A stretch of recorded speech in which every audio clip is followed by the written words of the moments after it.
Federation কাপে বড় চমক কিংবা দাপুটে পারফরম্যান্স নয়, বরং সুযোগ নষ্টের মহড়ায় বিদায় নিল ঐতিহ্যবাহী ঢাকা আবাহনী লিমিটেড। আর সেই সুযোগ কাজে লাগিয়ে ইতিহাস গড়ল পিডব্লিউডিএফসি। বসুন্ধরা কিংস অ্যারেনাতে ম্যাচের শুরু থেকে আক্রমণাত্মক ফুটবলের প্রদর্শনী দেখায় আবাহনী।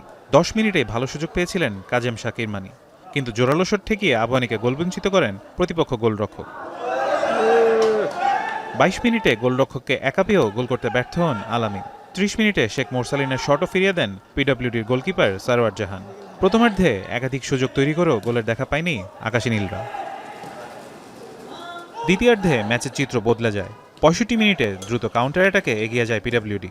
আবু সাইদের কাটব্যাক থেকে নিখুঁত ফিনিশিংয়ে জালের দেখা পান মোহাম্মদ আবদুল্লাহ। গোল হজমের পর মরিয়া হয়ে ওঠে আবাহনী। 78 ও 86 মিনিটে মিরাজুল ইসলাম সুযোগ পেলেও দুবারই ব্যর্থ হন। শেষ মুহূর্তে দিয়াবাতের হেডও হয় লক্ষ্যভ্রষ্ট। ফলে 4 ম্যাচে মাত্র 4 পয়েন্ট নিয়ে গ্রুপ পর্ব থেকে বিদায় নেয় 12 বারের চ্যাম্পিয়ন আবাহনী। ফেডারেশন কাপে যা নিঃসন্দেহে বড় এক অঘটন।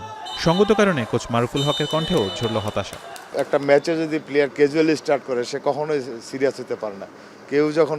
আমরা যখন ক্যাজুয়ালি স্টার্ট করেছি সেখান থেকে আর আসলে আমরা কামব্যাক করা সম্ভব না। সিজন শুরুর আগেই বলেছি যে আমরা টুর্নামেন্ট এবং লিগের জন্য চ্যাম্পিয়ন ফাইটের জন্য খেলবো। সেই জায়গায় আমরা সেমিফাইনালে কোয়ালিফাই করতে পারি না, সেটা তো আপসেট হওয়ার কথাই। আর পিডব্লিউডি ধন্যবাদ, তারা যোগ্যতা টিম হিসাবে ওরা উইন করেছে। আরও বেশি গোল হলেও আমাদের করার কিছু ছিল না। আজকে আমার তিনটা ডিপার্টমেন্টে খেলতে পারে না আর কি। এই গ্রুপে আবাহনী বিদায় নিলেও 10 পয়েন্ট নিয়ে গ্রুপ থেকে সবার আগে নকআউট পর্বে টিকিট কেটেছে ব্রাদার্স ইউনিয়ন। অন্যদিকে আবাহনীকে হারিয়ে আলোচনার জন্ম দিলেও গোল পার্থক্যের কারণে টুর্নামেন্ট থেকে বিদায় নিয়েছে পিডব্লিউডিও। অবশ্য আবাহনীকে হারানোর অনুপ্রেরণায় পরের নতুন শুরুর স্বপ্ন দেখতে পারে দলটি। ফারহান ইহসান, এখন, ঢাকা।